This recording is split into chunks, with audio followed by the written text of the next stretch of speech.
Welcome back to the WatchTower Film Podcast, the film review podcast on the Towercast Network by Cinephiles for Cinephiles. I'm drinking tea. Why? Why? You're the coffee guy. Yeah. I kind of wanted tea. All right. How many shots of espresso does this have? One tea bag. This one. Oh. This one's got me feeling a little edgy, bro. That It one is great. has like 3.5. Look at me, bro. We are back. Yes, I know we you are. didn't feel it because we have an incredible team that plans these things out, but we've been gone for a hot minute from the studio. I've been out of town. We've been working. We've been pitching. We've been doing all sorts of things. Exactly. And it's been great, and we're very grateful for it. But I've been here and happy to be nobody's back. called. I called you from LA. Yeah. I said, guess who's not in LA? You, and then hung up. That's so a badass. Before we start, We're back. We are transitioning into relax. Yeah, no. Seriously, not what I meant. We are a little too late. I know. We're in our Happy- second film of Sci-Fi Month. We kicked the month off with The Lobster, which was an incredible conversation. I actually revisited the conversation today. go Say check like it me out. lobster. Go check it out. It was a great conversation, and we talked about this offbeat sci-fi kind of pick that Mr. Dalal picked. And One of my favorite actors, Colin Farrell. yeah, the budget. What did we say? The budget went to him, but But is he as No, good, No, is no, he no, as no. good as Glenn Powell? The budget. Who's Batman? Christian Bale. The budget. Christian Bale. Budget Christian Bale. God. Straight I guys were value. hating on him. We are back with another. The next 2 weeks are kind of unconventional picks, I'd say, because when you think, I remember when we were curating this list for the podcast, we were like, Star Wars. no, we were more like The Matrix. Like, we're going to do The Matrix. You'd pick The Matrix. We're kind of picking, like, what will audiences really want to key in. But we remembered we have incredible people who know this genre better than us. Ooh, okay. And when they And- couldn't get in touch with him, they got us. Yeah, exactly. No, let me That's introduce good. everybody Good in the time. room. Mr. Michael Head, offering a cinematography perspective. If you can drink it, I've had it. Oh my God. Mr. And Jean-Eric he only says Castro. that because the I don't just statute of drink limitations anything. is passed. Mr. Jean-Eric Castro offering an acting perspective. How you guys doing? Mr. Ricky Rodriguez, fellow writer director in the back there, making Ricky! sure we get our facts straight. Yes. Mr. Michael D. Head, Woo! fellow filmmaker, There, how you doing? who picked this week's film and next week's film. And I'm your Either you're welcome or I'm sorry. Exactly. You can blame Head. I'll give you his address later. I'm your humble film servant, Carlos M. de la Torre, offering a writing, directing perspective. And we are back with 2004's. Space Odyssey. That sounds like Yes. a fourth sequel or like a third sequel of a Stanley Kubrick classic. Shane Carruth. Is that am I pronouncing that correctly? Carruth? Carruth. 2004 Primer. Before we jump into the film, jump into ratings, jump to all that good stuff, we haven't seen each other in a bit. Yes. I'm sure we've seen some shit. I've seen a couple things. You've seen some shit? Yeah. Ask your question, fellow. What have you guys seen lately that's worth talking about? I really want it to be known to the audience and everybody that Carlos, before the show started, was vibrating and went up to Coster and he's like, man, you need to ask your question as fast as possible. I have an answer. It's been Yeah, no, and it's funny because I know that like more than it's like, oh, that's an interesting retrospective on what I've seen. It's you being like, I saw it. I need to tell somebody about it, please. Yeah. Yeah, it really is. So what do you see? We'll start with me. Yeah. Mr. Head, Mr. Rick. Just think of something, couple things, briefly talk about whether they're worth watching I or got not. no warning on this. No warning? But that's okay. Yeah, exactly. No, it's just kind of off the top of that. Yeah. So I'm going to talk about three. Three really, I'll breeze through them. Right. Or not. I was in LA for about a week. And yeah. I got to check out two particular screenings that were very special, I think just cinematically. Hell yeah. Jelly sandwich. I got to screen Paul Thomas Anderson's One Battle After Another in Vista Vision. Hell yeah. Which was pretty great. Nice. Like at the Vista Theater, a.k.a. Quentin Tarantino's theater. And man, I've seen 35 millimeter prints before. I've seen 70 millimeter prints before. Vista Vision really is another thing. It really is the emotion of the film grain comes through, the rattle of the projector, the rattle of the film actually playing, but it's so pure It feels yeah. like undisturbed film. It feels like like just pure film. So you think De La would have hated it? I think the law would have really despised it. It's got all the speckles. Why is it all there? Yeah, but it was such a beautiful print, and it was Hell yeah. it was IMAX on film essentially, and I quote unquote there is IMAX film. I've never seen an IMAX film print before.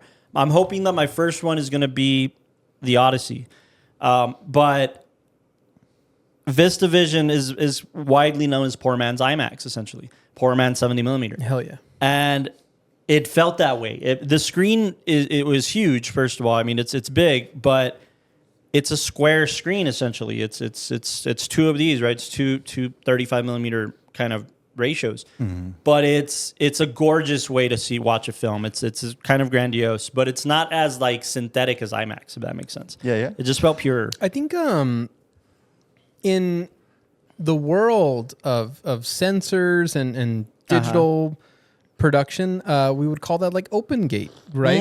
It's this aspect ratio that's meant to go beyond just like the normal limitations that we put on Absolutely. it. So I feel like it's the film version of an open gate Yeah. like But you image. know what's really interesting about that open gate thing? What? It's the same resolution as old televisions, Hell yeah. 4:3. Yeah, it is, and that's kind of the funky part because I'm a 235 guy. I'm a I like my widescreens, but Oh, I remember the first time I watched Zack Snyder's Justice League. All cut, right.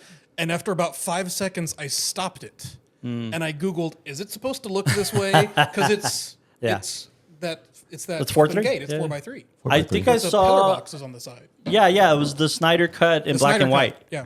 Yeah. So what's open gate? What is it? Just No, it's just what happens is that at least in the digital world right now, what you see is when you're shooting on all these cameras and their formats, Right.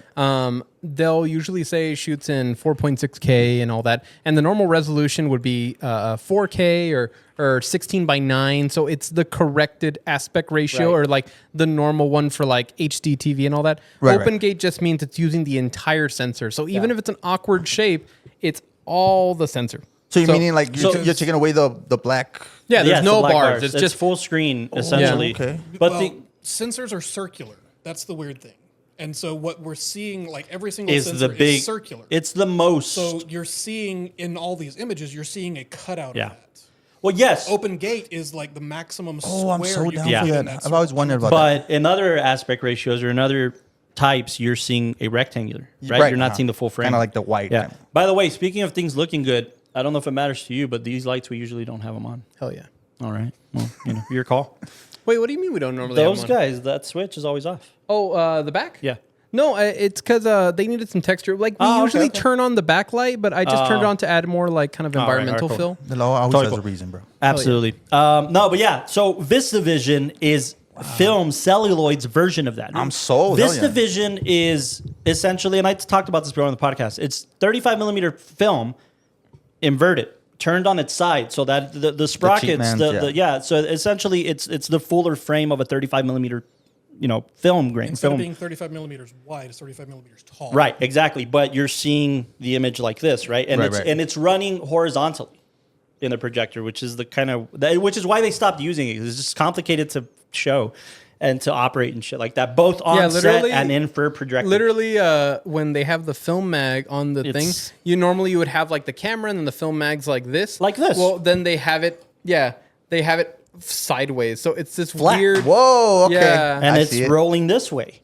Getting fed into the And projector the whole thing is that basically by turning it that way, you're able to get more of the screen, Yeah. and it's doing that. Yeah, but yeah. So anyways, yeah. I got to see one battle after another in VistaVision. The only other time I'd seen it was here at the Plaza, digital DCP. Did it get better? It's okay. I That's think watching it in film, right? I mean, watching it in film, I was telling Sandra this, watching it in film, watching it in the Vista Theater. Remember, VistaVision, it was only shown in 4 theaters in the world. Hell yeah. LA, New York, London, and Mexico City. That's it. Those 4. Nowhere else. Limited run. It will, they don't screen VistaVision pictures anymore.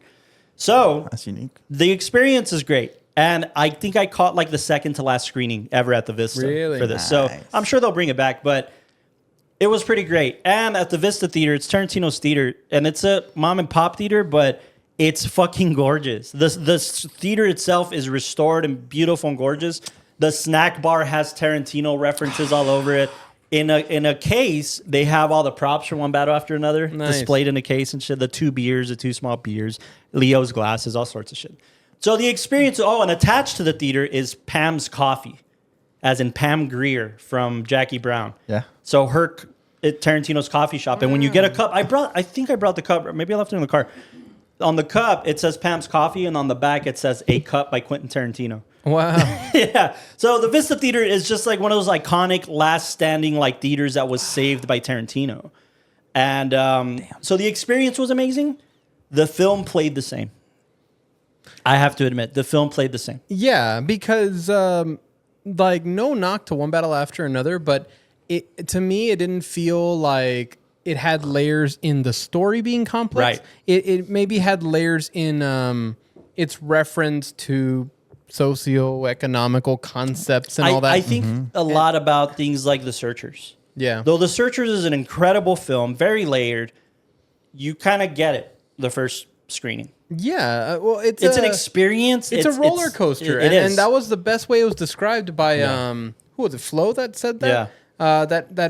It's a roller coaster of a film that you start at the top and it goes fast and you're ramping through it, but then you get to the end and then you've seen the ride. Yeah. And then when you watch it again, you're seeing the ride again. And you're enjoying the ride just as equally, but it didn't comparatively to something like I'd say in a weird kind of amusement park parallel, something like the French Dispatch. French Dispatch, I would say, is more like those like boat rides, like at the Small World or like Pirates of the Caribbean, where it's not fast, but there's so many details that you're just trying to capture all that. Yeah, exactly. That's good. Like the more you watch it, you just kept picking up on these details. So again, it still holds up. It's still a great film, but it didn't get better for me upon more screenings. It just the experience of watching it in the format it was genuinely intended to be shown in was incredible. You didn't get like a different perspective. I didn't. I don't think I did. I mean, it's paced extremely well. The film is good. It's all good. I mean, I liked it. Okay. But I didn't get anything new from it other than screening it in Vistavision, which is just like incredible. Other than that, next thing I saw, I got to see Guillermo del Toro's Frankenstein at the Chinese theater. Digital IMAX. Incredible to see. If you can see any movie, look. I'm so sorry. Can you scroll down to the fun facts again under where it says goofs? My first film at the Chinese theater was which one was it? Spider-Man. Away from Home or Far From Home or whatever. So that was my first film ever there. So that's on. But if you can watch any film at the Chinese theater, it's a treat. It's really special. Not just because of obviously the history that it holds. Right. But it's just a special screening room, man. You can feel the cinema. It's on Hollywood Boulevard. The premieres have been incredible. You walk into the lobby and they have like set pieces or wardrobe from The Wizard of Oz, or they have like Rita Hayworth's like costume or like dress from the Oscars. So like it's just a special place, and the screen is immaculate. They still like roll back the curtains to open the screen, and then Frankenstein is there like the logo. They still make it a show, and the show is incredible. And Guillermo del Toro's new film was very elegant, was very well done. Is it his best? I don't know. I don't know, but it certainly was.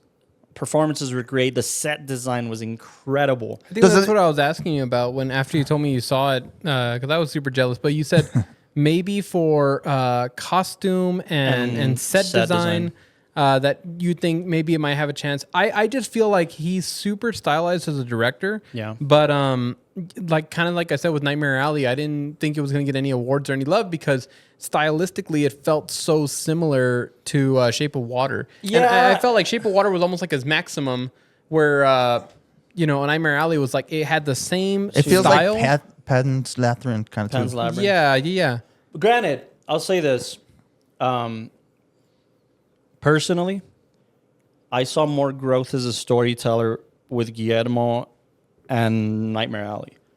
I liked Nightmare Alley more than I liked Frankenstein. Oh, yeah, because of the loop back around, The bookends, and don't get me wrong, Frankenstein's layered. It's about fatherhood. It's about, what you're trying to. But it's also him You know. kind of going into like it's almost passion project Yeah, it is- because it is he passion loves project-y. all the classic the work. creatures. So Yeah, that one, Nightmare Alley for me was incredible. I thought it was a better film. What about Oscar Isaac? Oscar Isaac was incredible as Isaac? Frankenstein. Do you man, think he as has Victor. a chance to win something? He was No. Frankenstein? He was Dr. Frankenstein. Dr. yeah. Frankenstein. Yeah, he was Victor Frankenstein. Oh my Jacob god. Elordi almost shocked me a little more, dude. I think Jacob Elordi Click did on him and see did a who he better is. performance. He's the dude from Saltburn Oh, and I like him. Euphoria and shit. Yeah, yeah, I He's a like good him. actor. Is he the monster? He's the creature. Really? He's the creature. Oh, I that's think so- he did better than Oscar Isaac, but Oscar Isaac nonetheless was incredible, dude. He was really good. You don't think this guy overshined him? I just think there's more room to play as the creature. Oh, I want to see. And because he's silent for half of the picture. And I'll leave it there. Yeah. Lastly, I'll talk about last thing really quick. I got to screen Federico Fellini's Breathless. no. Oh gosh, how am I losing it? And the Ship Sails On. And the ship sails on. It's one of his last films, and I had never seen it, and it's kind of one of those like bucket lists. Like I think I'm only missing one Fellini film after this, so like I really want to watch it, and it's so interesting, man. It got me thinking a lot about French Dispatch. Really? It got me thinking a lot about it because it's about these rich people, the elite of the theater and opera world in Italy. That one of their peers, one of the actress opera singers, she dies, and her request was that her ashes be spread on some island in Italy. So they have to take like a 3-day voyage to this island. And it's obviously about classism and the absurdity of like rich people and shit like that. But it's about humanity and how they process grief and how people in their like artistic world process grief and how they're all trying to one up each other because they're artsy and shit. Yeah. And it's very, very good. It's very, very good. A period piece. And Fellini, this is what I mean by like Tarantino's theory being full of shit. Of like the older they get, the shittier they get as directors. Bullshit. This is like a class A director at the top of his game, knowing like he makes it look easy. So as the Ship Sails On, it's such an incredible film.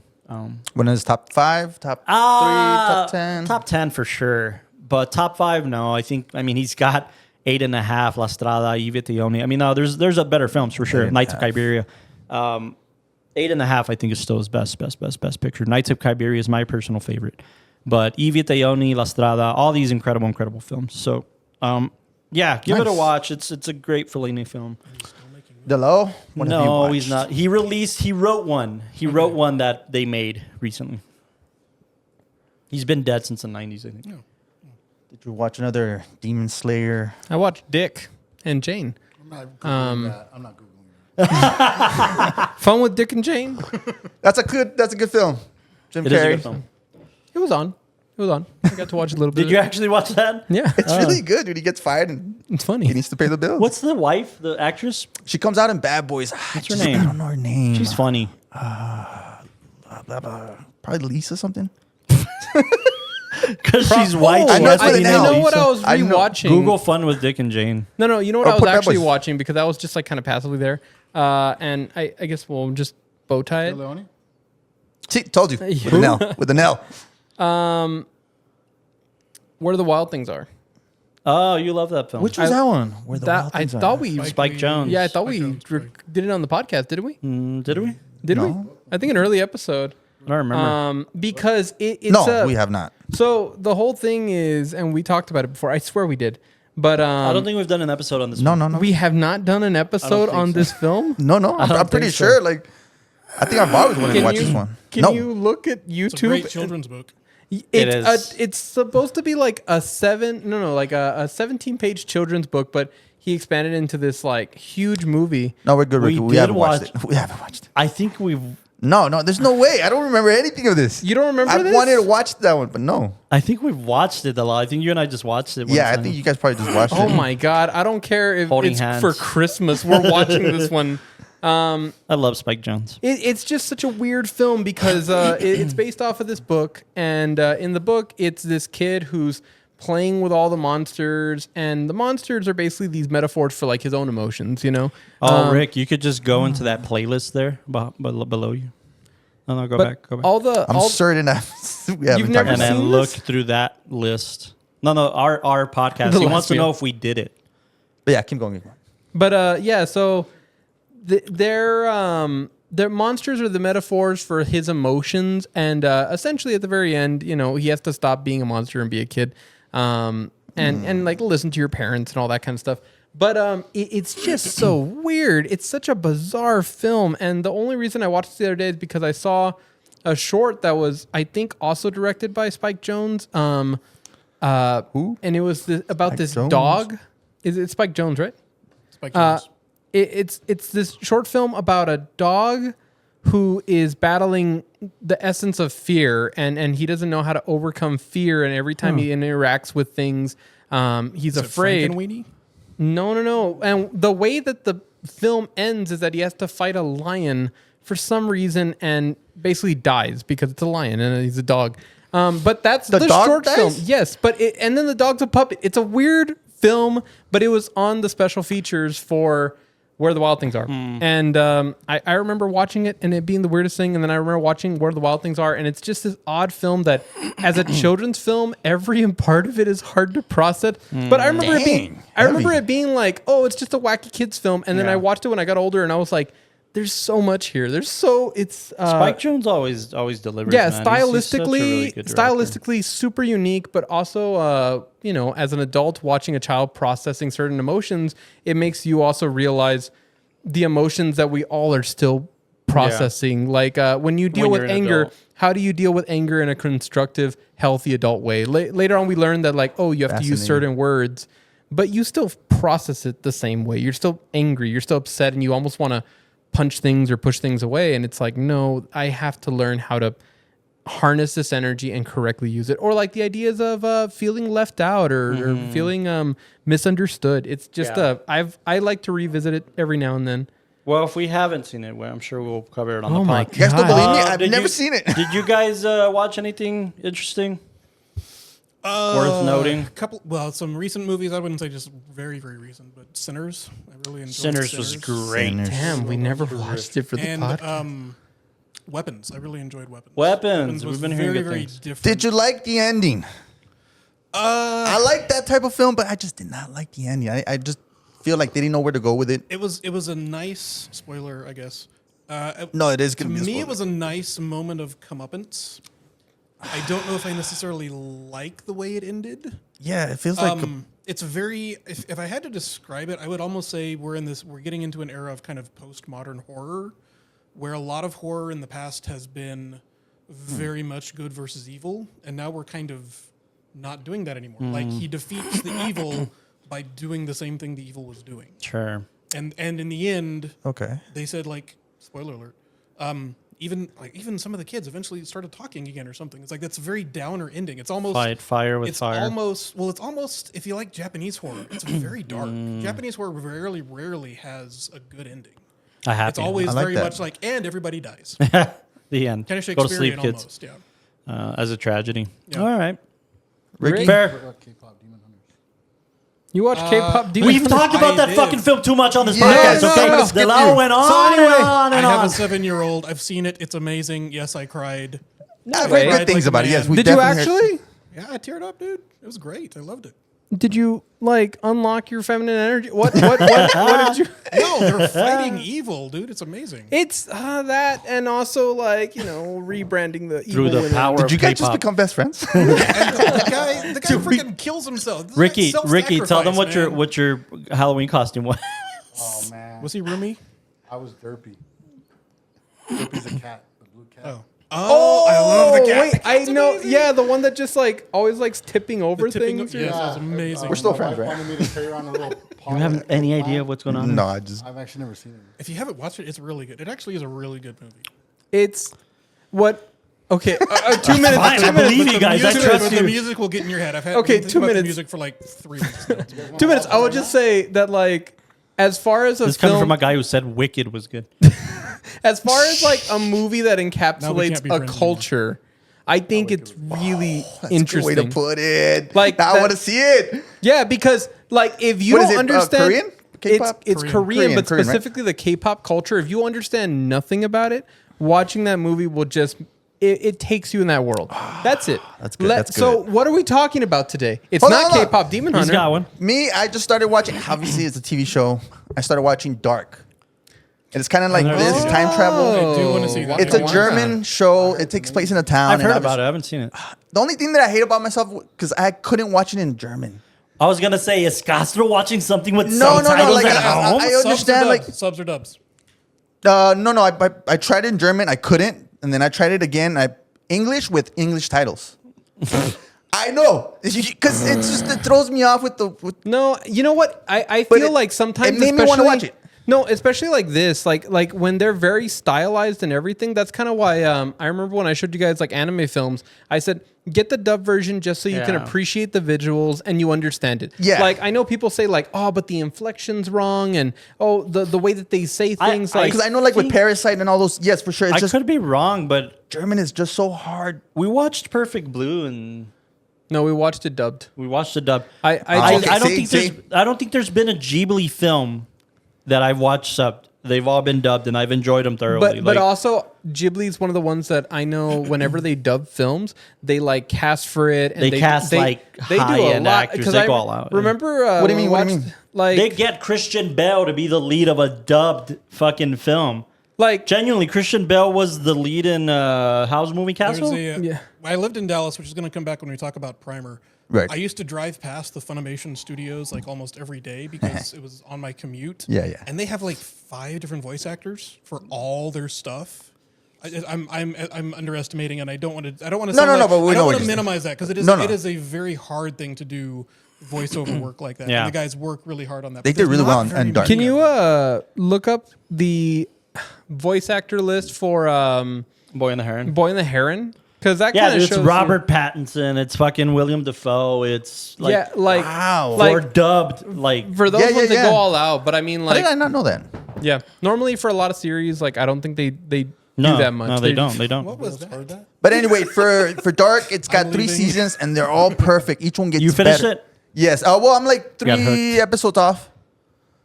We have to go to the They American got cast. so much stuff to Keep going. Toki. Keep scrolling. Keep scrolling. But talk about the writing. Or It's go to so the all like cast and crew. I By the way, thought why don't you guys Interstellar record was the like screen too. Huh? Why don't you guys record the screen? You should have a feed into the screen. so There you can record was, it. but one of our adapters, like one of the adapters, Austin hasn't fixed it. That is no excuse. Genuinely, that's why. you're hearing that, Austin. Because we have it as one of the switcher things, and then the adapter's not working. Anyways, the American cast there is you go. Christian Bell, There it Dave is. Bautista, Found it. keep going, Gemma Chan, Willem Dafoe, Mark Hamill. What a Robert cool Pattinson, little Florence Pugh, job. Wait, I who guess. was Mark Hamill? the grand uncle. What? Luke Skywalker. Joker, Dude, the voice of Joker. yeah. He was granduncle. Yeah. Dude, I think about that scene so much. I think about that the film. balancing. Yeah, we need to rewatch it, dude. I really love okay, that film. so let me curate a month, and it's just Dello fucking around. It's gonna be Where the Wild Things Are. Yeah, I'm down with that. It's One. gonna be Not the one that where the dog dies. Spaceballs, and it's gonna be No, Speaking no, of no. curating, Dark. Go watch Dark. Yeah, it's pretty good. Talk about like time travel, how complex it could be. Like we think Interstellar is the best. This one has a pretty close second. Speaking Speaking of of time travel, segues. That's good. we're going to talk about Primer.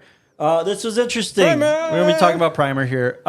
This dude, Robert Rodriguez, did $7,000 film, which basically all went to film stock. He shot this on 16 millimeters. It was done in 2004. And $7,000? $7,000 for this film. And it Oh, went wow, on okay, to get okay. the Grand Jury Prize at Sundance that year. Whoa, So very Robert Rodriguez-y in terms of... and very well done for such a low Well, budget. that's what we're gonna here to talk about, right? Let's go with ratings. Wow. Across the room. Head, since you selected the film, you get to decide who goes first in their ratings. You also can go first if Yeah. you so decide. I'm going to pick Ricky. Ricky! Especially because he came in late, so he He was did. kind of behind the 8 ball anyway, and I feel bad about Hey, that. you could have So I'm gonna came throw in him an under the hour bus. before the screening. You were still gonna be behind on this picture. I've only seen it like 6 He times. was explaining it to me, bro. And to be honest, I wasn't gonna get it. But De La O. What? No, wait. what do you- Ricky, Rick, you were here for most of From it. what on. you saw, what you thought, what's your Come rating? on. A rating. Give it to me. let's go. Into the mic. Into the mic. That's rough, man. I don't want to sound too.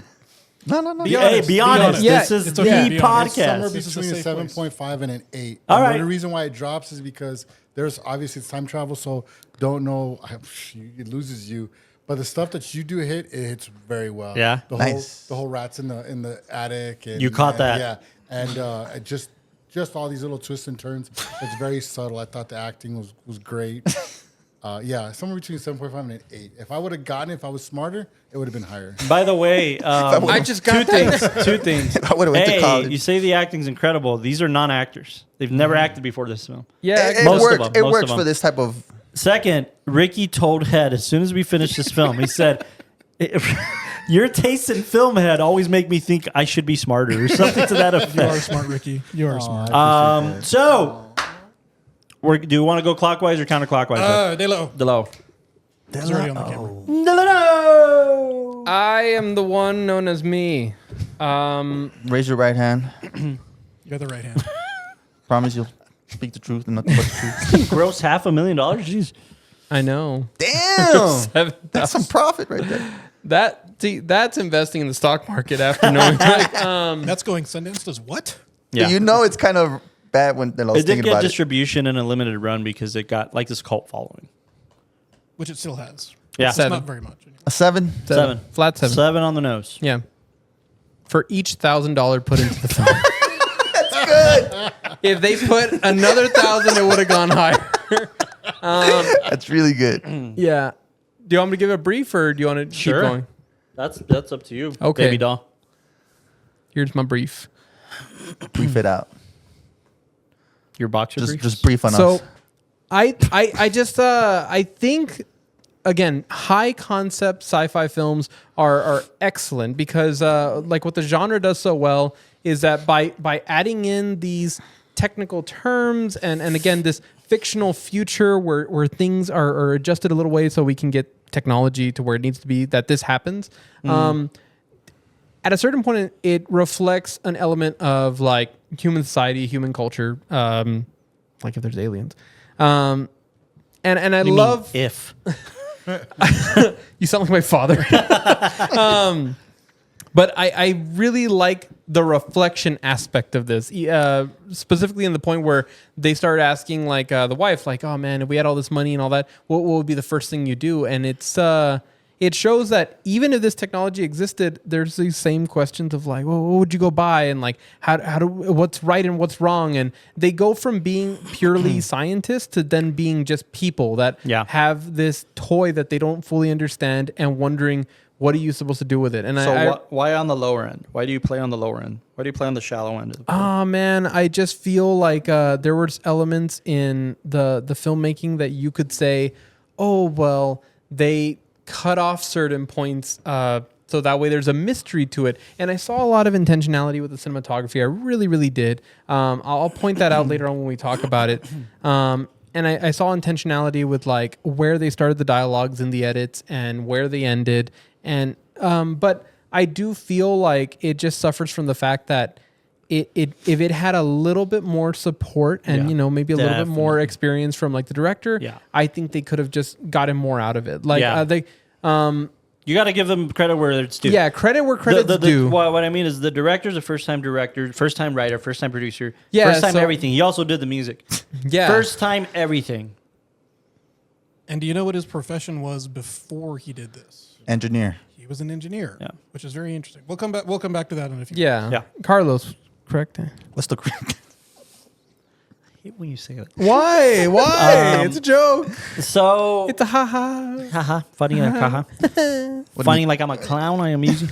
I'm in that realm. I think I couldn't agree more that I started thinking back, and you know when you think about this, you're kind of like you're either A, you're a pretentious dick, B, You're a dick you who's think pretentious. more highly of yourself than you actually are, or C, there's something to this point.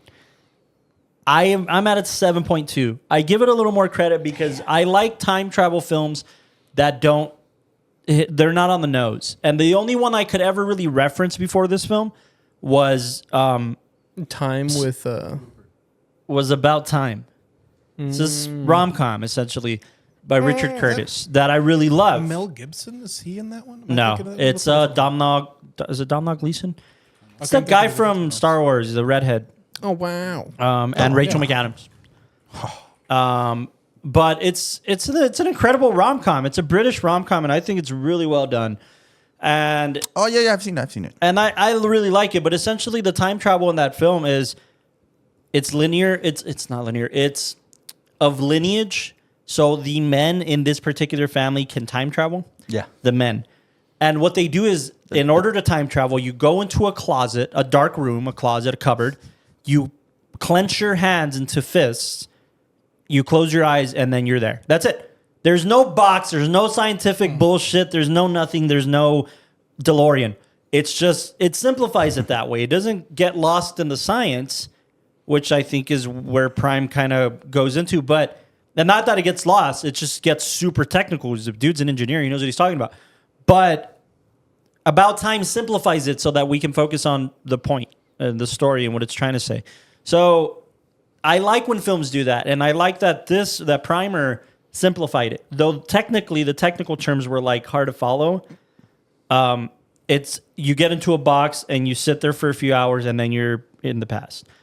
Cool, easy, no flux capacitor, no fucking 88 miles per hour, no nothing. You just I don't like that tone, bro. You know what I mean? No, I love Back to the Future, but I think it set a stigma, it set a precedent, right? Like there has to be this cosmic, complicated thing for you to time travel.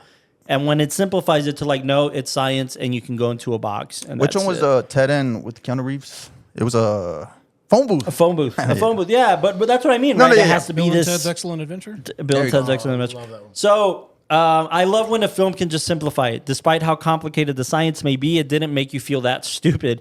It made you feel like you go into a box and you time travel, period. End of I get it. discussion. That's it. Yeah. And you don't see the rays of lightning and you don't see you just go into a box for a few hours and then you're... I like that aspect of this film. However, I give it a 7.2 because I couldn't help but think, depth of field, this felt like depth of field in terms of quality.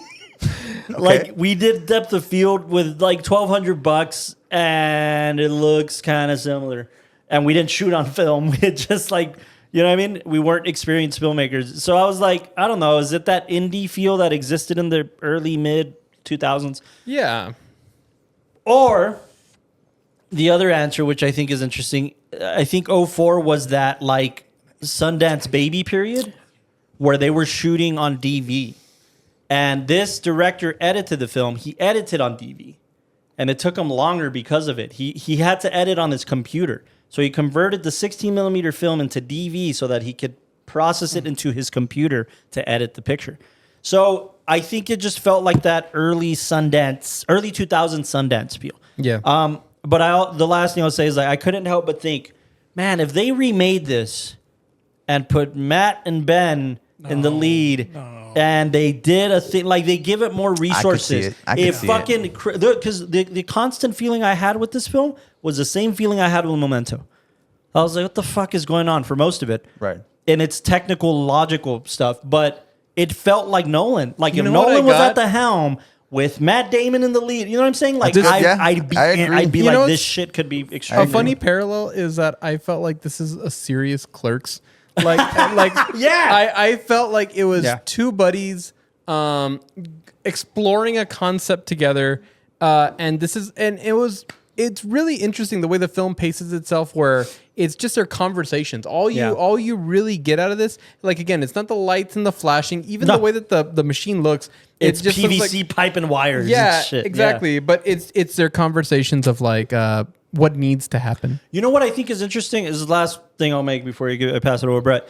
Yeah. What I think is weird is I see Head as a filmmaker adapt a lot of these things. That's what you think is weird? Yeah.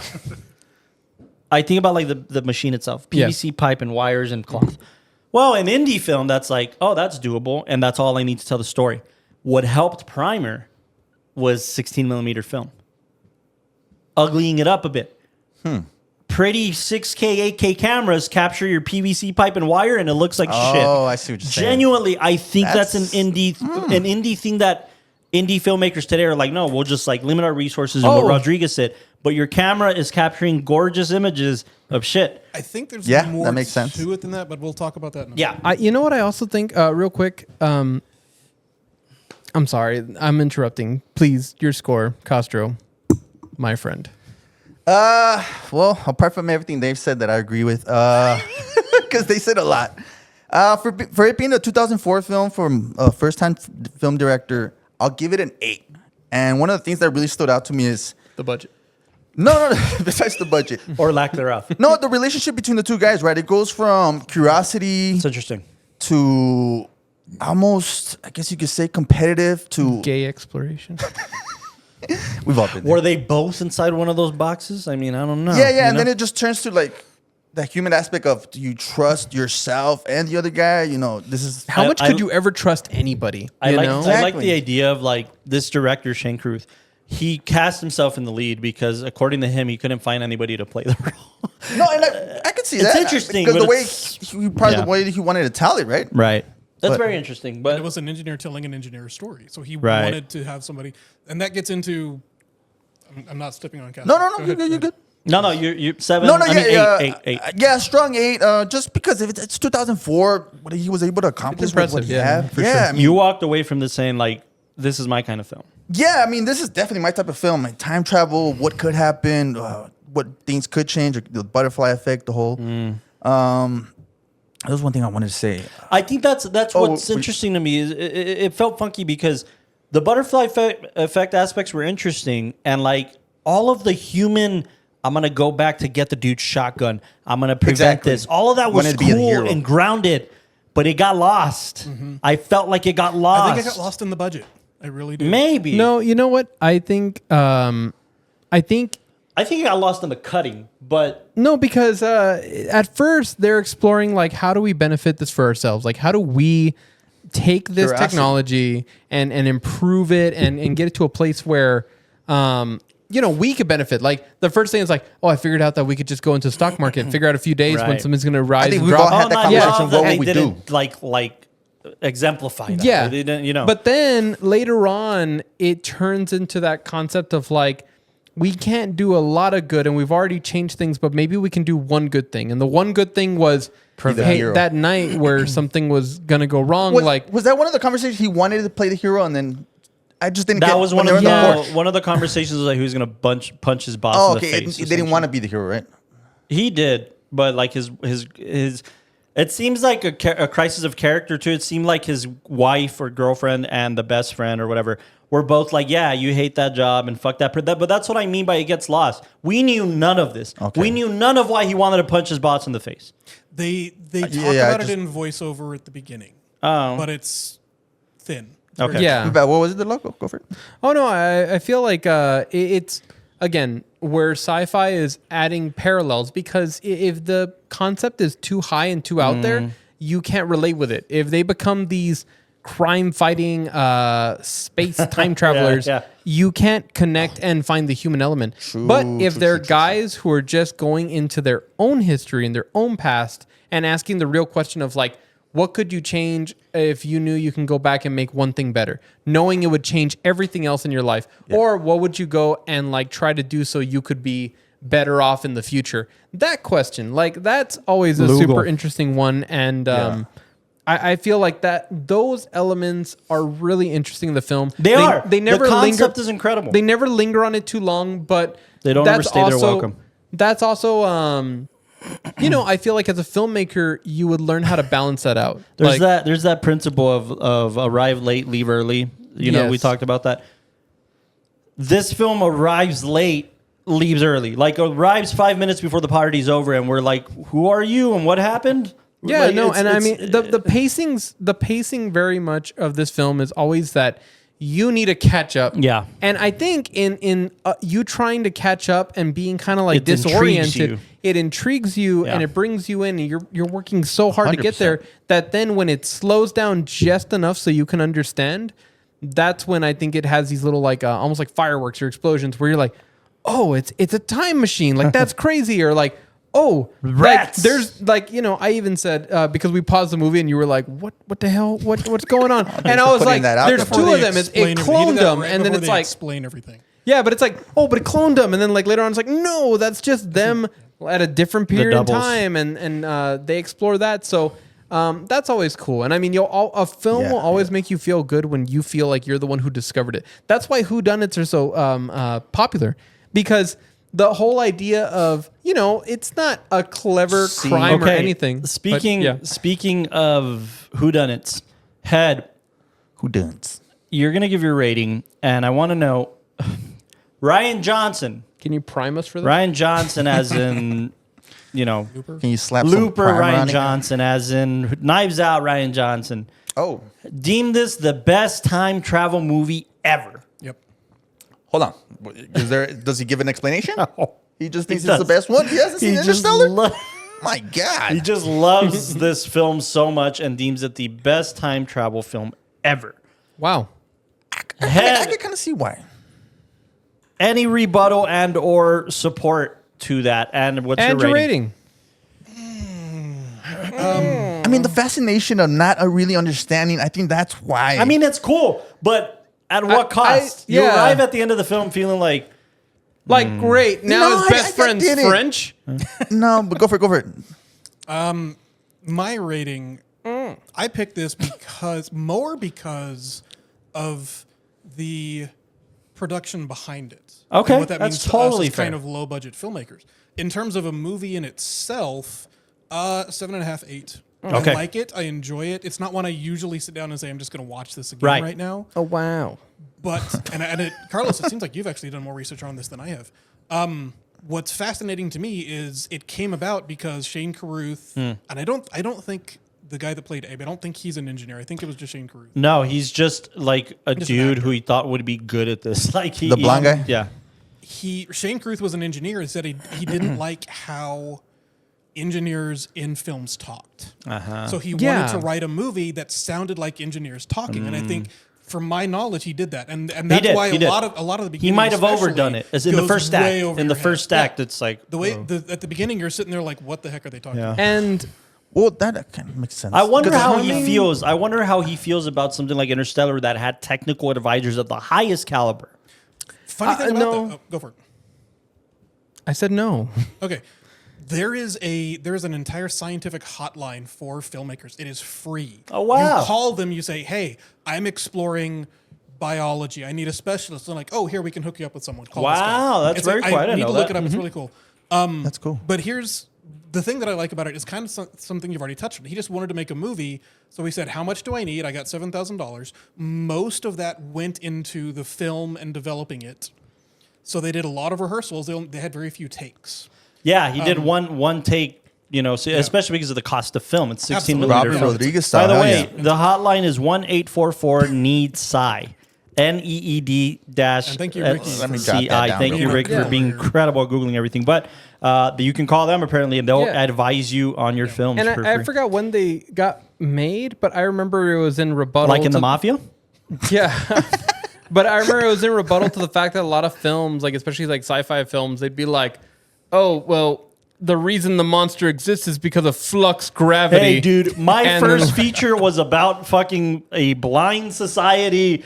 man, I I didn't still know love it. dick about this and still Yeah. made it. So I would have The loved way to the have had cornea them and the then. rec- no, And that's, So why, yes, and that's God. why there's a good. To me, there's a difference between science fiction and a lot of science fantasy. A lot of what we call science fiction isn't scientific. There's some science. There's some Oh, films that's and television interesting. that try to stay grounded. Like Star Trek That's does a good. really good job of staying grounded on theoretical applications of real science. Star Wars is space wizards with laser swords. Yeah, yeah, It's yeah. a I space see that. I opera. see that. It's a fantasy. It's a space opera. What is the speed of ships in Star Wars? The speed of Parsecs. plot. No, it's the speed of plot. They get there when they're supposed to get there. And Yeah. in some Speed of plot, measures, I like that. Star Trek is also the same way. They get there when they're supposed to. Sure, get there, when sure, the sure, story sure. says to get there. Right. But I love that he just said, "I'm just going to make a movie," and he got Yeah. the resources that he could get. I didn't know And he that they'd started shot. making You it. pointed it out while we were screening it, but they shot this in Dallas predominantly, Yeah, right? this was shot in Dallas. I had no idea. There's thanks to a lot of it was in Richardson when they're in the library doing like The research and the because this was made before the internet was like on this thing. yeah. They had to go to a library to get on the internet, so that was where they would do their market research. But one thing I do really enjoy about it is getting away. He also said, I'll say this. UTD. He also said he wanted to explore the idea, and De La, you were making comments about this like during the movie. A lot of what the modern technology we think of we use today was developed by accident. Yeah. And in the movie, spoiler alert, if you didn't need a spoiler alert for a 20-year-old movie, Yeah. They're trying to make anti-gravity, Yeah. and they accidentally make this device time that travel sends things backwards and forwards, and it loops things around. Yeah. Castro, why is it called primer? Oh, dude, I've been trying to think about it. Because the machine needs to prime up. No. Damn it.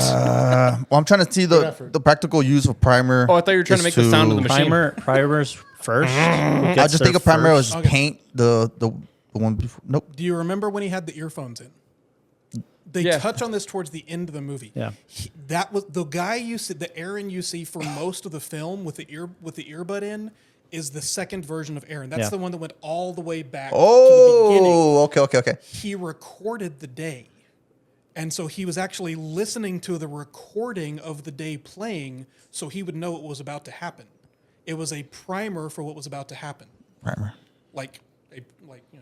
Yeah, I think all of that gets lost. I genuinely, even the earpiece for me thinking like got lost into the third Pre-med. act, Like- which I guess it needed Pre-med. to, right? I think it needed to be a bit of a reveal. Yeah. That he's But- recording the conversations, but There's a movie that played at El Paso Film Festival that I curated. This guy. Please hold your applause, ladies. What, Bert? Bert? Bert, yeah. 000. Great film. I showed it to my parents. Dude, I They saw laughed that at one last every bit time. of it, Rick. No, but Bert and there was a Ernie? lot of like, yeah. Bert and Ernie. There was a lot of authenticity to it. I mean, Sure. using non-actors, making it just with whatever's available in your environment, really focusing on the story. I feel like this film did the same thing. Great job at using non-actors, but again, adding authenticity to, like you said, the engineering aspect. I came from an engineering background for like a week before. I did a semester at UTEP, and I remember all through high school, like I was just around a bunch of people who were into coding and engineering.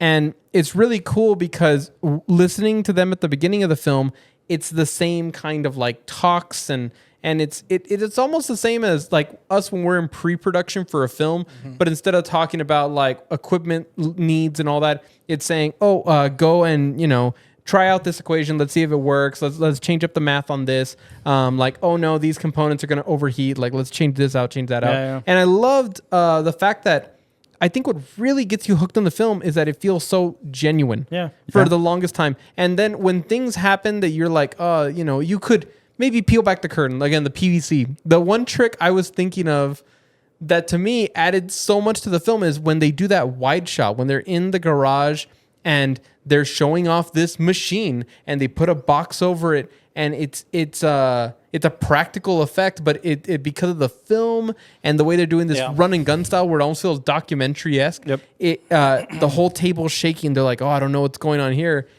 And I was thinking about that and how real it felt. And then the next thought was, I bet that underneath that tarp is just like a dryer. They just turned on. Absolutely. And then they're like, Probably like a lawnmower. why or is it something. doing? It's probably a guy sitting under the table Yeah, just doing yeah. this. You think so? Absolutely. Probably. Absolutely. Yeah. Well, because I mean, a dryer would have made more machine noises and like, They do that in post now. well, anyway. It's 04, not Hold on, 1904. let me ask you that about the acting.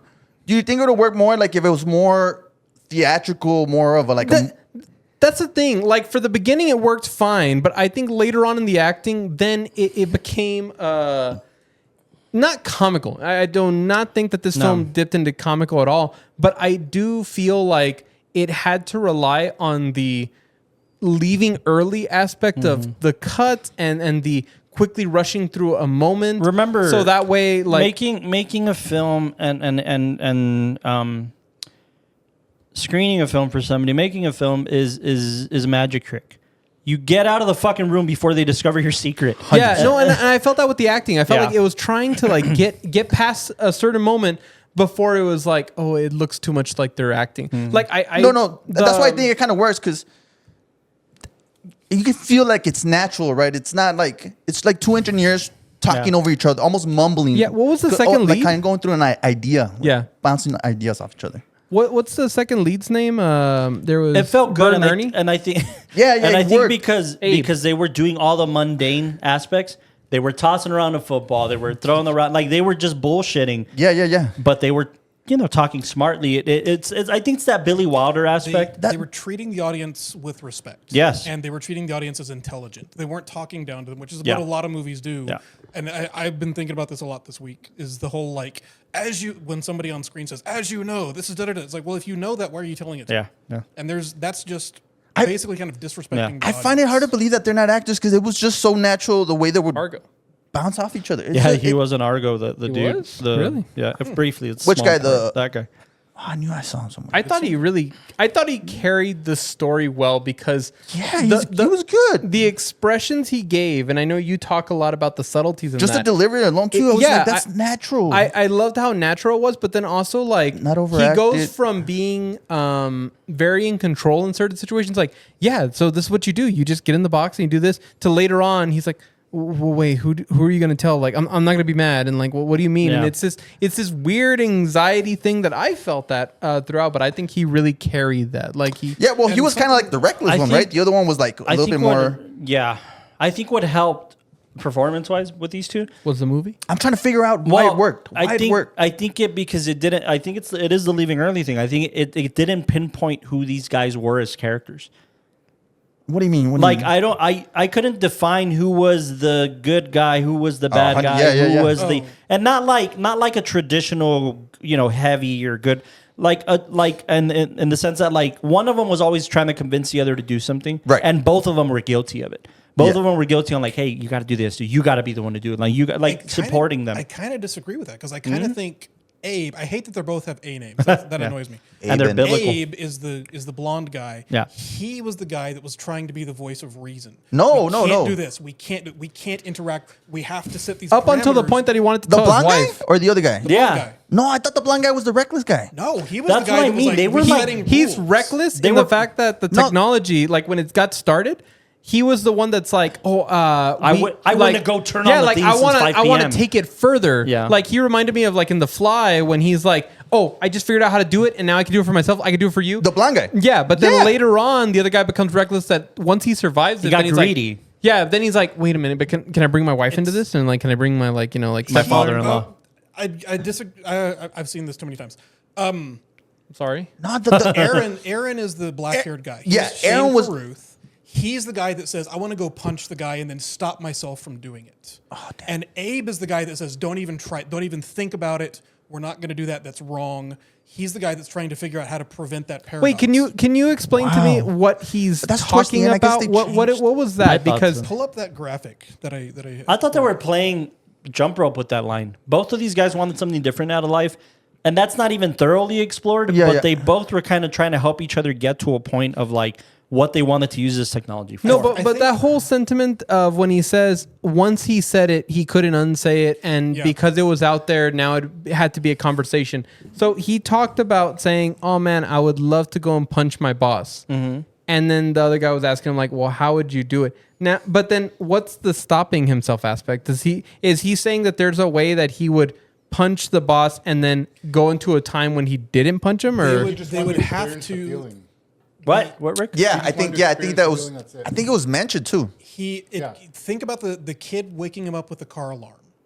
That was when he changed because he said that's an external event that we can prevent happening because the So I can reason sleep he more. was there was because he was woken up and he said, "Wait a second, this is something external to us that we can prevent so that I won't ever wake up." So it was an external event to them that affected them. So they were saying even then he was setting rules. He was saying we cannot adjust the environment. It's what happened with the cell phone. The cell phone went off twice, and it was answered by the guy. He wasn't supposed to have it. That's why they set all the rules about no phones, no television. Basically, the only thing they did was play the stock market, and that's it. Yeah.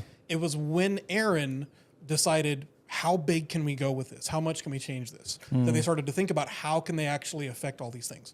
I have that graphic up, and if you go to Google Images and search for like Primer Explained and go to YouTube and search for Primer Explained, there's tons of videos about this. This is a well-explored I'm definitely gonna topic. check that so out. original person on undisturbed timeline I like decides that to memento time thing. travel. Okay, my bad. Yeah. Okay, he activates a delayed switch. So what I understand about the time machine right now, before I look at the rest of the graphic, is that essentially the object will jump forward in time, and then it's almost like it hits an arc, and then it kind of goes back, right, like a little pendulum. It's a loop. And when it hits that top, that's when they're able to kind of like, while it's in pause before it goes backwards, jump in the machine, right? And then it like rotates back. Right. Exactly. That's exactly right. You don't remember the A-B thing?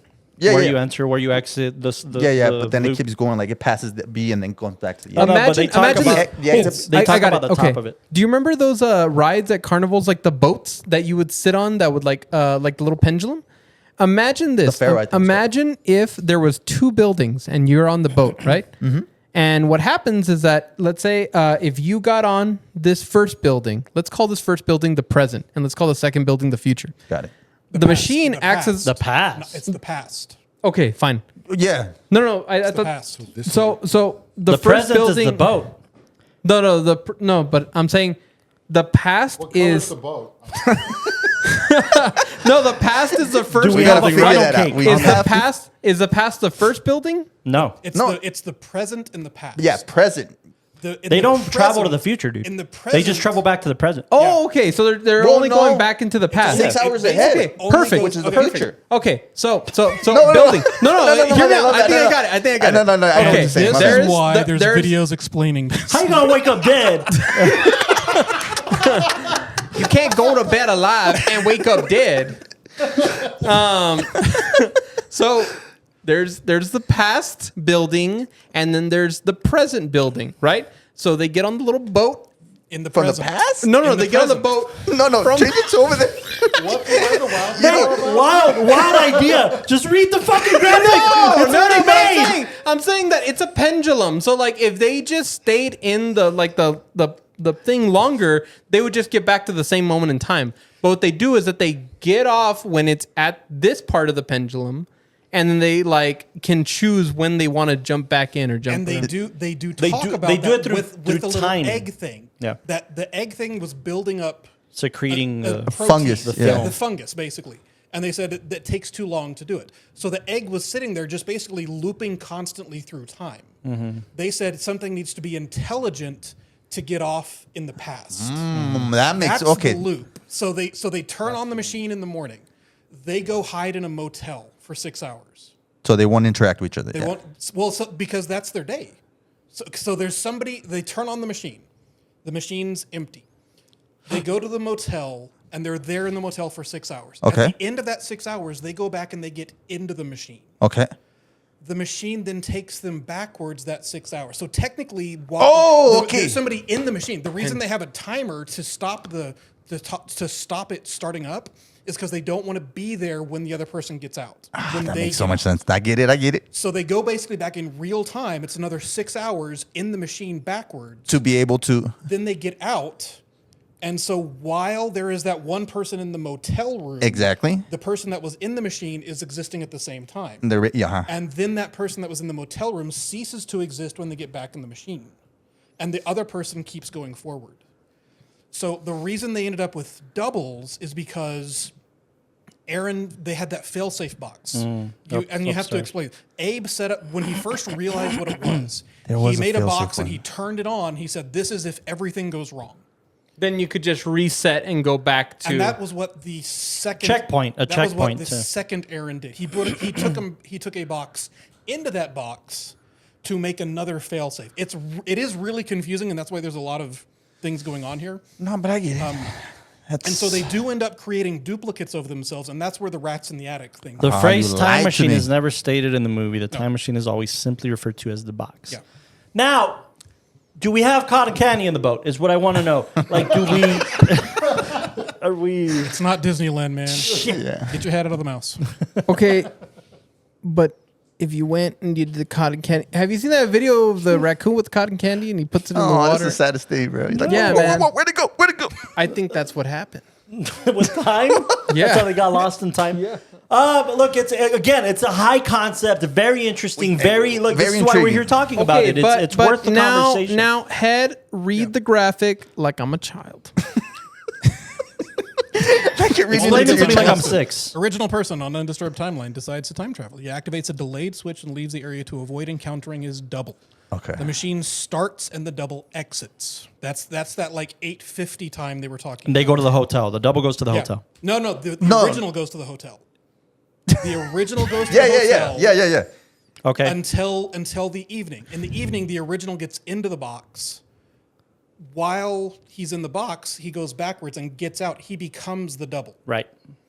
And so it's technically the double that keeps going in real time. Right. So it is complicated. And this is the simple version of one loop. Is it safe to say, outside of the obvious double conundrum, there's no paradoxes? That's what they're trying to avoid. Well, because like they don't get to see, like we don't get to find out, other than like them looking at the stock market, if they made money, if they became rich, if they did anything. They talk about that. They talk about it, but they don't say. And that's a tell don't show thing, which that was a budgetary thing. Yeah. And if you have to watch it multiple times towards the end, and this is where I think the lack of budget starts to show. The big thing that they're trying to prevent is Rachel's ex-boyfriend showing up at the party shotgun. with the shotgun. And he mentions in that voiceover, by the way, is the Aaron. They call him Aaron 2 because he's the second Aaron. He's the one we're actually following most of the movie, and he's the one that goes to France to make the big machine. He talks about they kept trying to stop that violence over and over and over again. They They got don't obsessed say with it. how many times they actually Right. did it, but they kept trying to stop it, and they eventually stumbled on this is how we're actually going to do it. That's how they already knew that the gun was in the car, and they were able to like break Unload in it. and all You that. see them unload it, but it's Yeah. So, but the point of that story is they got obsessed with this one singular event. Yeah, that's how they got to their climax. Because if not, it would just keep going. Yeah. And then there were some story issues with it. Like there's Rachel's father who they're trying to get money from. He somehow ends up in a box, Right. and jumps out in the wrong time, and that's why he's all messed up. And his beard is grown. Yeah, and he's, that's kind of a thing they don't explore. And there are other issues that I wish they kind of explored more. Yeah. The he almost stayed in too long. Well, the only thing that saves Possibly, it a bit is that because they talk about extra oxygen takes and food and like what to keep him alive essentially. But Yeah, the start funky taking part three of about it is they do it when they talk about the party. It's like, oh, he's here to please his daughter Rachel. Rachel's here to please this dude. But the dad is rich and they need money to fund their experiment. They're trying to get him to invest in something, and They just forget about it. They never explain how he gets into the box. Yeah. They never explain how he gets out of the box. They kind of talk about stuff, but they never show what happens.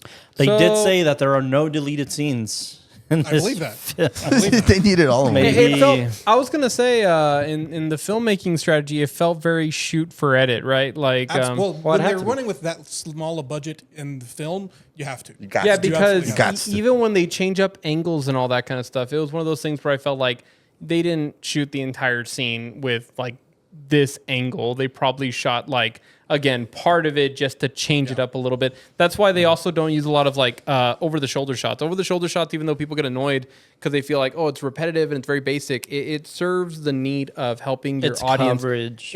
But it helps your audience understand very clearly what the actor's trying to display, the emotions, the dialogue, and all that. where they are in the room. And it also helps the editor because the editor can cut between stuff and cut stuff Yes. in and cut stuff out. What I want to know is It's a movie. I wonder, is it?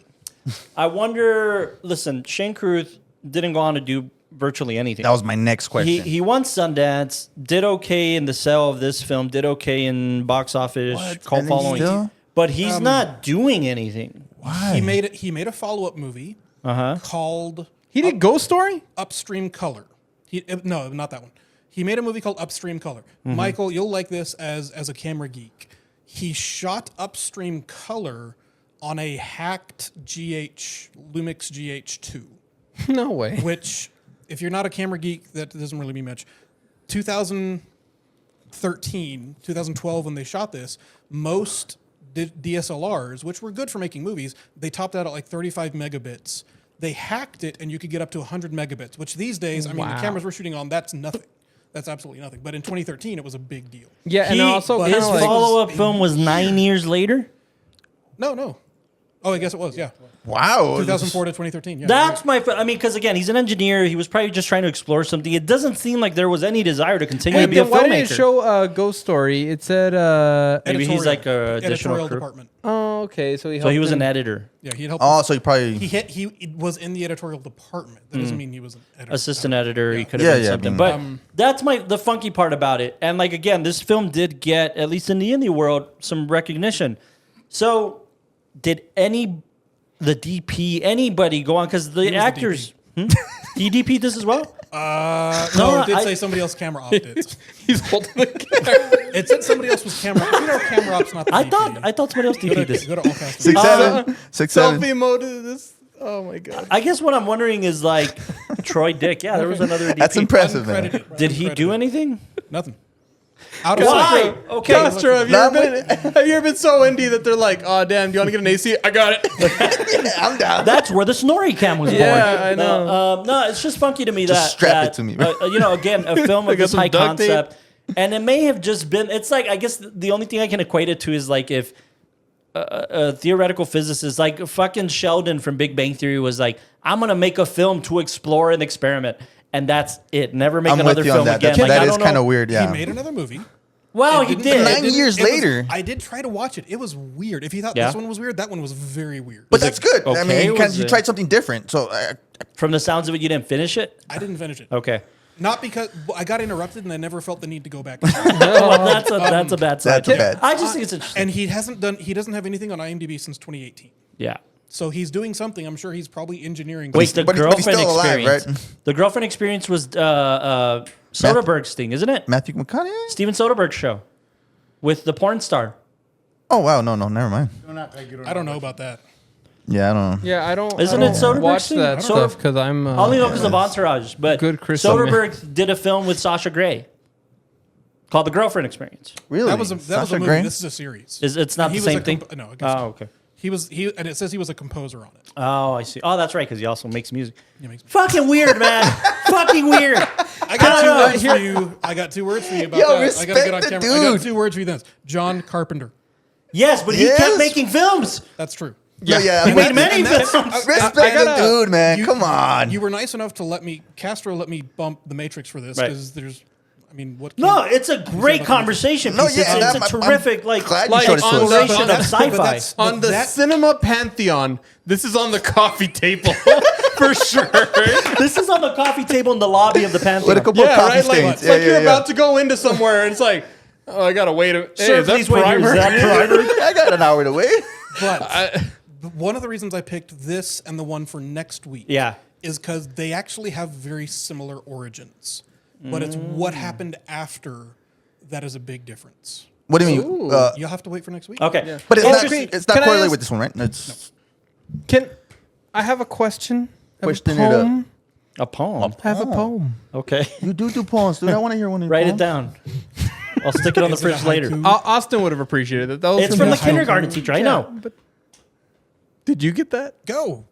What's No, your question? My the question kindergarten? is that like I hear this a lot, and I think it's kind of silly because I know comedians also get it, where people experience something and say, "Hey, you should make a joke about that. That's funny," and like I You feel should make a film about that. yeah, and you've probably experienced it all the time. Where you 100%. you're at like Albertsons and then you like buy grapes and you drop them, and then the guy What sweeping is is that like, one grape? "Hey, you should make a movie. It'd be great. And win, Be great. It'd be win money. You know, like what are the limitations? Like where do you fault something where you say, okay, it's an interesting concept. Does it deserve to be a film? This obviously deserved it because it was able to explore. Here's the thing. I think it's interesting because a filmmaker, Yeah. a true blue filmmaker, I think if you entrust this in the hands of a filmmaker, it's a bit of a different conversation. When this Like you dude were is saying, yeah. relatively aware that he's just trying something out, I think sometimes films are good outside the hands of a filmmaker. I think when it's just like somebody who's good in their craft, good at their expertise, it's gonna feel authentic. It's gonna feel like they're going somewhere. So why But does I this one think work? cinematically, no, it works because it's It's an authentic. it's an interesting and it's story. interesting and it's a high concept thing. Okay. But I think in the hands of a filmmaker, it would have had a better life.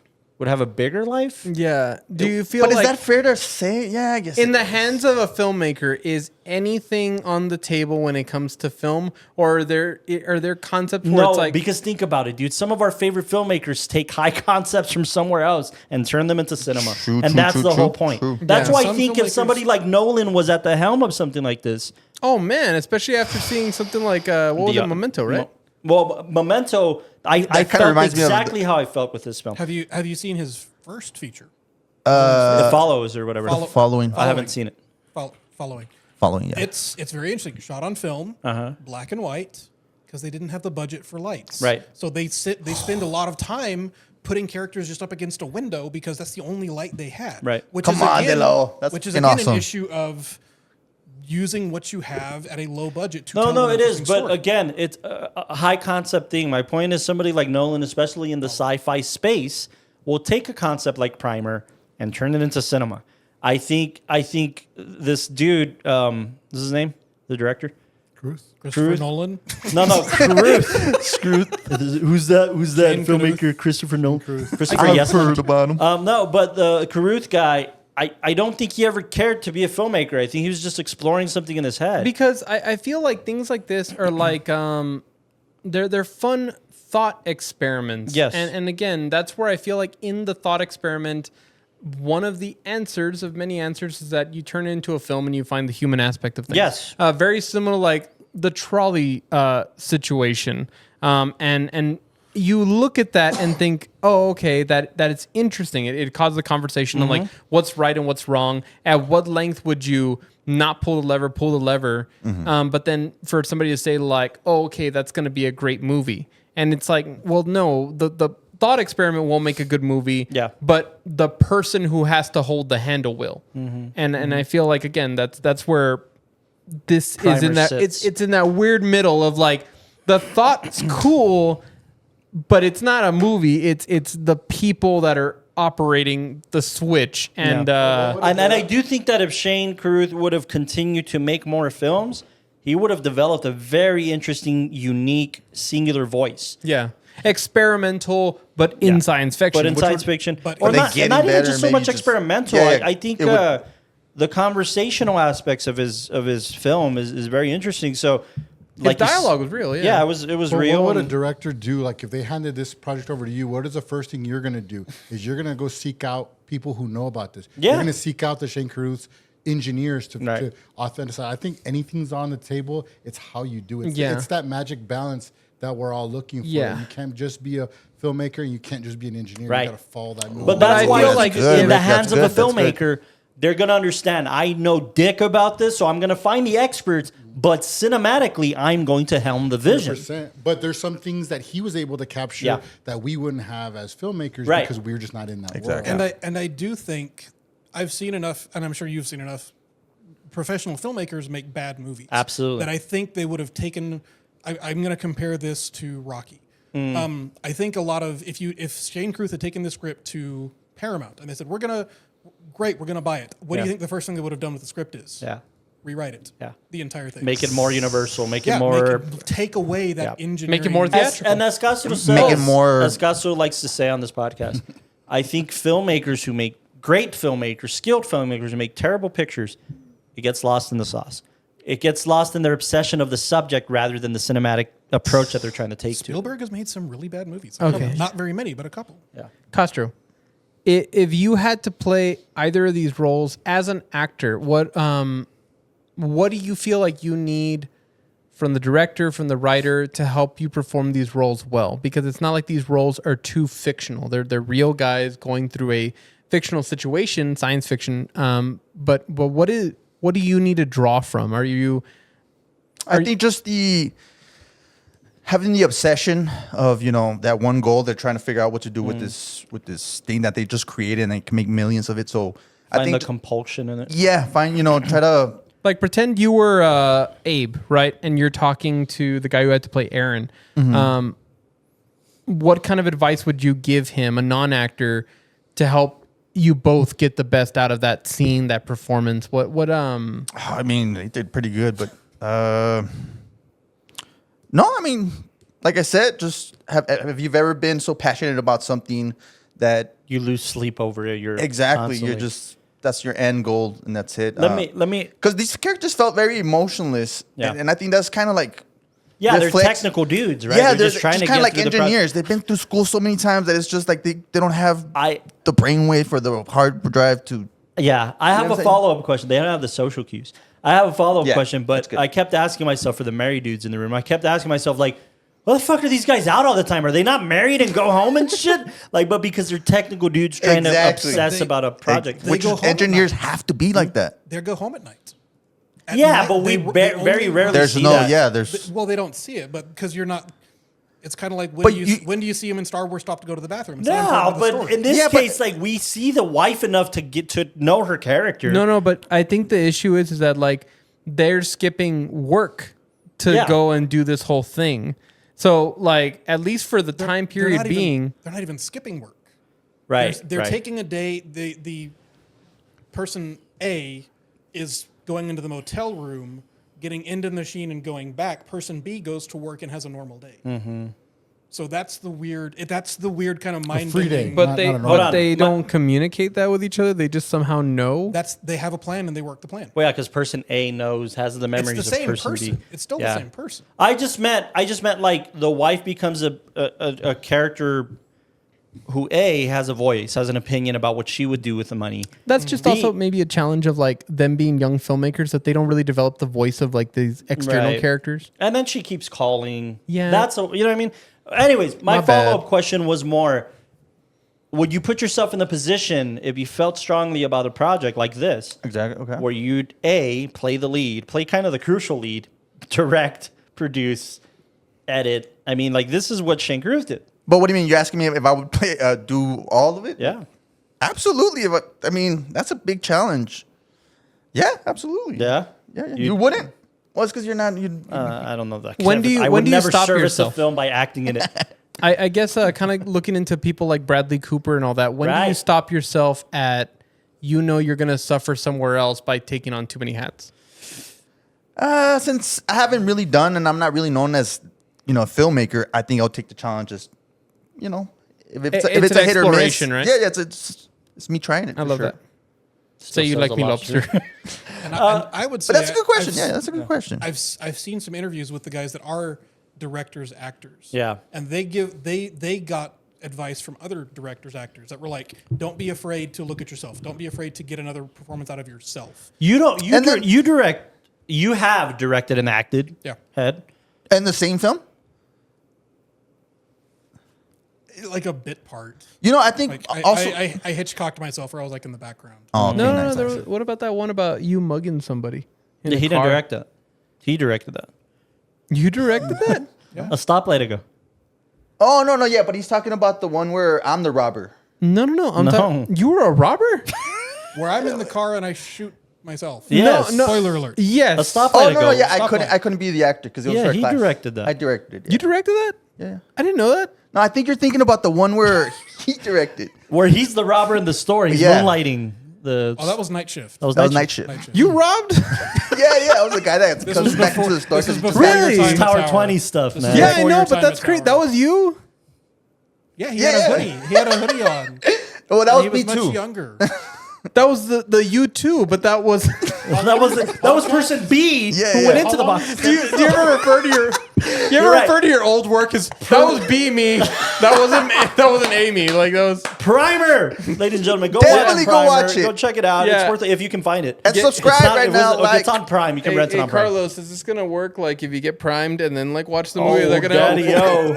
be Dude, more no, lost. genuinely, I did feel. The last thing I'll say about Primer, think you'll build I that? couldn't help but compare it to like Charlie Kaufman films. Anytime like adaptation, being John Malkovich, like yes. That's where I said experimental. Like I feel like I guess Definitely so. being It's just John funky. Malkovich. Charlie Kaufman. John So, Malkovich. by the way, he did the I'm thinking of ending things. I didn't know that was him. Eternal I Sunshine of want the to see. Spotless Yeah, Eternal Mind. Sunshine's incredible. Because it doesn't Fun make You fact. are correct, man. Yeah, it did have a feeling. Eternal of that. Sunshine of the Spotless Mind. Yeah. Charlie Kaufman. I couldn't help but think of Charlie Kaufman. Anyway, Yeah. go watch Primer. Apparently, you're in for a treat. Next week, we're going to cover another film of Mr. Head's selection that directly aligns I'm excited. with why I'm we did actually- Primer first. Call Hell me yeah. Mr. Head. Jeez, that's weird. Yeah. Mr. Head. Señor Cabeza. El Señor Cabeza. Yeah, Miguel Miguel Cabeza. Cabeza. From the makers of Mr. Head, Dr. Feet, keep going. Love it. What is the film called again? The Endless. The Endless. We're going to talk about the Endless The next. Endless. Yeah, I 'cause there's said a couple- Endless, and Castro was like, "This looks terrible," and it was not the right movie. Yeah, there's okay, a couple okay. of ones with the We're going same. to talk about The Endless, Justin Benson's film of 2017. So Justin Long. another More side. Head and No, Benson. no, definitely not Justin Long. Dude, Justin UFOs. Short. Benson. UFOs in the cult? Yes. We're in. Next week, we'll talk about that, and then we're going to wrap up Sci-Fi Month with Fritz Lang's Metropolis. Should be cool. Sweet. Not the new one. Not Megalopolis. See, that's I'm not Francis the Ford only one. Coppola's Yeah. Okay. Metropolis, Why is that 1927. not the first one? Hell yeah. What is this, Rick? Because you're You gotta misspelling it. spell it That's why right. you got to spell Metro and Dino. what? Metroolopolis. He's not Rick. He's Rick Metro too. Dino. Here, Pop Anonymous. Damn it! You gave him all the easy ones. 1927 Metropolis.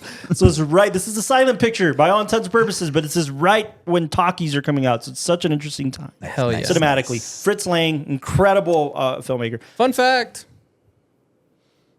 I guess not a fact. No, you Next can't week. leave me like that. Come check out the episode. Yes. Thank you guys for Oh, tuning into the WatchTower Film If you want Podcast. a fun drinking game, go back and rewatch this episode. Do a shot every time I say hell yeah. 27 times. You're gonna get people very drunk. I love it. Make sure to like, subscribe, follow, and share. Hell yeah. Let people know. Let your film friends, film nerds, film cinephiles, film lovers know that we're Definitely. doing some shit. Film fondlers. There's some out there. Like a physical media. Thank you for tuning in to the WatchTower Film Podcast. Good night. Yes. Good night, everybody. Love you guys. Quick, bye, give your Ricky. time Say machine bye, Ricky. impersonation. What? That's a different movie. The Time Machine.